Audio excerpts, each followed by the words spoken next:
Welcome to the TEK2day podcast powered by CEO Rater. It's your host, John Maeda.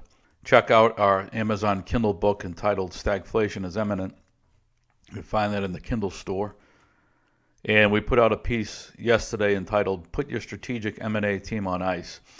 And this is really just, if you look through history, companies have a tendency to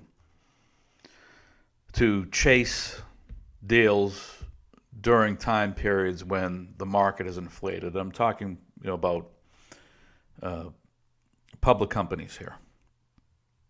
All right, so when you're in a bubble, you tend to think, well, it's always going to be this way. Multiples are always going to be high. Inflation's always going to be high.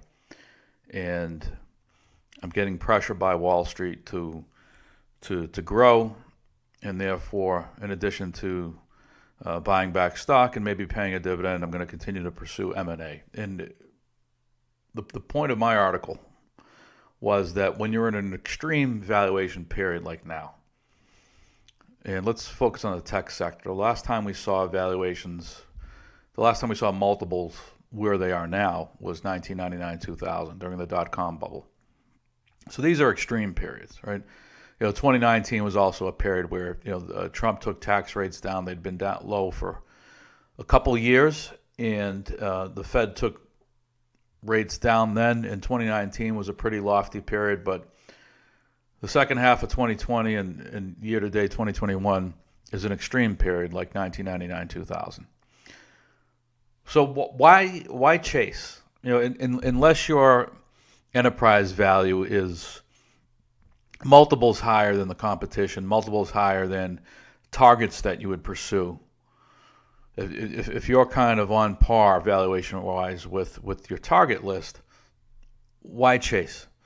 Why not save that cash, or rather put that cash to better use, whether it be investing in R&D, growing the sales force, investing in training. Particularly if you're a technology company and you're building out AI capability, machine learning capability, that is expensive. That game is never over. As you know, you're always training models, scaling models, building new models. It's only a minority from a percentage standpoint, only a minority of new models ever make it into production. And so that game's never over. So why not scale that and build out your own expertise in that area versus chasing targets at high multiples? There's going to come a time when rates go up and valuations come down. I mean, we're not going to see rates normalize. When I say normalize, I mean where you see market rates, right? The Fed's never going to taper to the point where they shut off QE until such time when the proverbial shit hits the fan and the fiscal side's at risk of defaulting on whether it be its debt or quote-unquote entitlements, and they have no choice but to really tighten things down, right? Until then, there's always going to be some level of QE and such in printing, but there'll be less of it. And Yellen hinted at that a couple days ago before she walked it back. But when she was speaking honestly, she said rates are probably going to go higher. And, Dallas Fed president on Friday of last week said the same thing. We should be talking about raising rates now.